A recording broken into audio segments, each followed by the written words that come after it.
বনি ইসরায়েলের একজন লোক ছিল যে ৯৯টি মানুষকে হত্যা করেছিল। সে তওবা করার চিন্তা ভাবনা করেছিল। তাই সে একজন আবেদের কাছে গেল। কার কাছে ভাই? আবেদের কাছে গেল। আবেদ ও আলেমের মধ্যে পার্থক্য আছে। আবেদ মানে যিনি সৎ ও সরল পথের উপর আছেন, কিন্তু তার ভিতর জ্ঞান মানে শরীয়তের গভীর জ্ঞান নেই, কিন্তু তিনি সৎ ও সরল পথের উপর আছেন। সৎ ও সরল পথের উপর আছেন, কিন্তু তার ভিতর যে জ্ঞান, শরীয়তের গভীর জ্ঞান, এটা নেই, যেটা একজন আলেমের আছে। সেই লোকটি এই আবেদকে বলল, আমি ৯৯টা মানুষকে হত্যা করেছি, খুন করেছি, আল্লাহ কি আমাকে ক্ষমা করবেন? আল্লাহ কি আমাকে ক্ষমা করবেন? আবেদ যখন এটা শুনলেন তখন বললেন যে, তুমি ৯৯টা লোককে খুন করেছো, আল্লাহ তাআলা কিছুতেই তোমাকে ক্ষমা করবেন না। আল্লাহ তাআলা কিছুতেই তোমাকে ক্ষমা করবেন না, কারণ তুমি ৯৯টা মানুষকে হত্যা করেছো।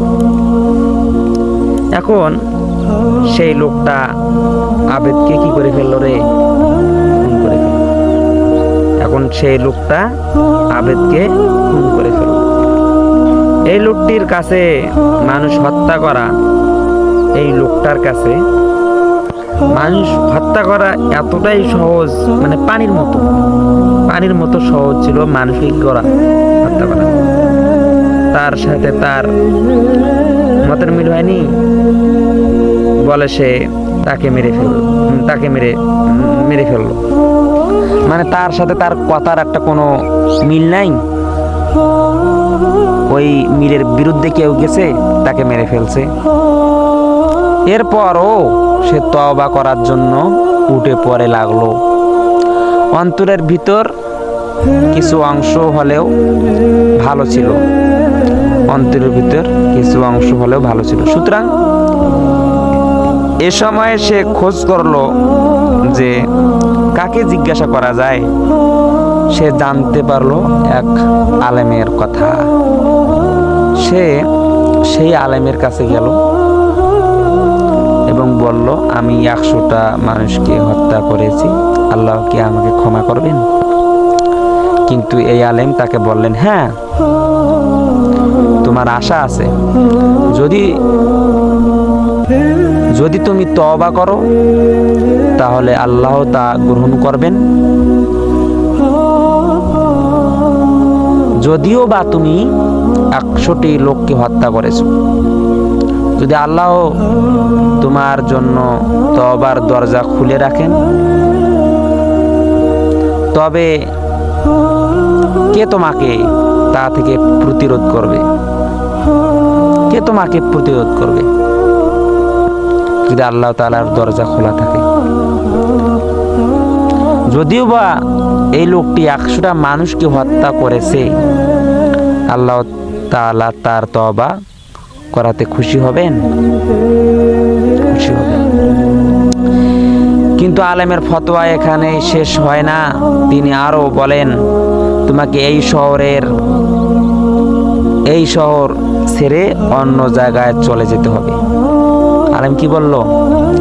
আলেম বলতেছে, তোমাকে এই শহর ছেড়ে অন্য জায়গায় চলে যেতে হবে।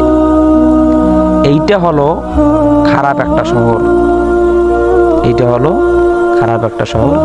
আমি চাই যে তুমি এই শহর ছেড়ে অন্য শহরে যাও, যেখানে এমন সব লোকেরা রয়েছে যারা আল্লাহর ইবাদত করে, তুমি তাদের সাথে ইবাদত করতে পারবে। আলেম বুঝতে পেরেছিলেন যে এই লোকটি যতক্ষণ এই শহরে থাকবে ততক্ষণ পর্যন্ত সে পাপ কাজ করতেই থাকবে, যদিও বা সে তওবা করে, কারণ সে খুন করার প্রতি আকৃষ্ট হয়ে গেছে। ঠিক একজন ড্রাগ এডিক্টর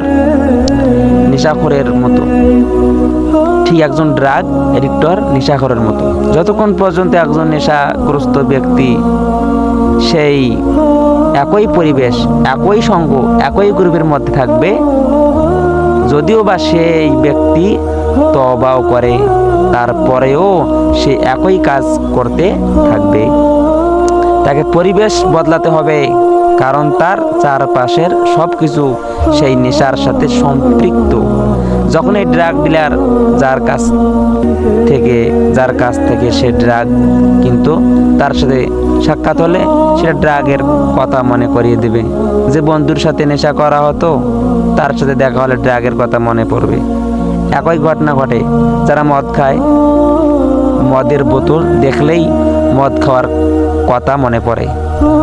তাই এসব থেকে দূরে থাকতে হলে এসবের পরিবেশ থেকে দূরে থাকতে হবে। সে কারণে আলেম সেই খুনিকে বললেন তার শহর থেকে চলে গিয়ে অন্য শহরে ভালো লোকদের সাথে আল্লাহ সুবহানাহু ওয়া তাআলার ইবাদত করতে। ভালো লোকদের সংস্পর্শে থাকলে সেটা আপনাকে ভালো কাজ করতে অনুপ্রেরণা যোগাবে। বিপরীতভাবে খারাপ সঙ্গে থাকলে সেটা আপনার পতন ঘটাবে। মুহাম্মদ সাল্লাল্লাহু আলাইহি ওয়াসাল্লাম বলেন, যদি তুমি একজন কামারের পাশে বসে থাকো তবে তোমার গা দিয়ে কামারের মতো গন্ধ বের হবে। আর যদি তুমি সেই লোকের পাশে বসো যে কস্তর বিক্রি করে, তাহলে তুমি তার সুবাস কিছুটা শোষণ করবে। অর্থাৎ যদিও বা আমরা একটির কাজের সাথে জড়িত নাও থাকি, কিন্তু ওই পরিবেশে থাকার কারণে আমরা সেই গন্ধটা নিজের মধ্যে নিয়ে নেব, সেটা আমাদের অনিচ্ছা সত্ত্বেও হবে। তাই আমাদের উচিত সর্বদা ভালো মানুষের সংস্পর্শে থাকা। পরিবেশের একটা বিরাট প্রভাব এসব ক্ষেত্রে আছে। তাই সেই আলেম তাকে তার শহর থেকে অন্য শহরে যেতে বলেছিলেন। তার কথা মতো সেই লোক অন্য শহরের দিকে রওনা দিল। কিন্তু আল্লাহর ইচ্ছে মাফিক সেই লোকটি সেই শহরে পৌঁছানোর আগেই মারা গেল। যখন সে মারা গেল তখন মৃত্যুর ফেরেশতারা তার রূহ কবজ করার জন্য আসলেন।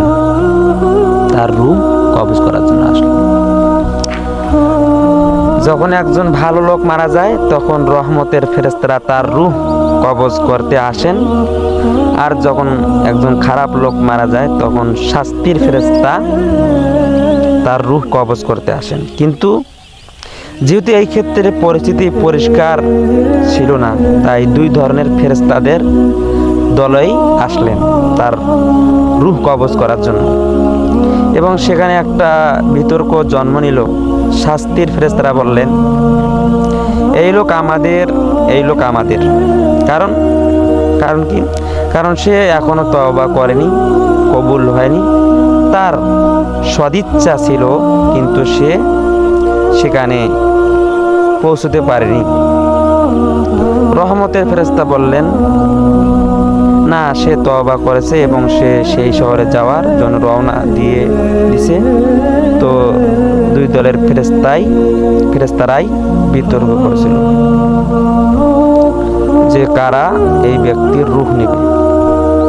তাই আল্লাহ সুবহানাহু ওয়া তাআলা এই বিতর্ক দূর করার জন্য তাদের কাছে আরেকজন ফেরেশতা পাঠালেন।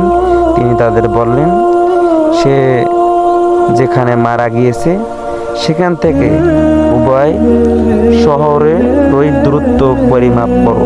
যদি তোমরা তাকে তার নিজের শহরের কাছে পাও তবে সে জাহান্নামী, আর যদি সে অন্য শহরের নিকটবর্তী হয় তবে সে জান্নাতি। মুহাম্মদ সাল্লাল্লাহু আলাইহি ওয়াসাল্লাম বলেন, প্রকৃতপক্ষে সে নিজের শহরের নিকটবর্তী ছিল। তাহলে তার স্থান কোথায় হবে? জাহান্নাম। মুহাম্মদ সাল্লাল্লাহু আলাইহি ওয়াসাল্লাম বলেন, আল্লাহ সুবহানাহু ওয়া তাআলা জমিনকে নির্দেশ দেন তার এবং তার নিজের শহরের মধ্যকার দূরত্বকে বিস্তৃত করার এবং তার অন্য শহর মধ্যকার দূরত্বকে সংকুচিত করার। যখন ফেরেশতারা মাপতে আসলেন তখন তারা সেই ব্যক্তিকে অন্য শহরের দিকে নিকটবর্তী রূপে পেলেন এবং আল্লাহ সুবহানাহু ওয়া তাআলা তাকে ক্ষমা করলেন এবং তাকে জান্নাতবাসী করলেন। সুবহান।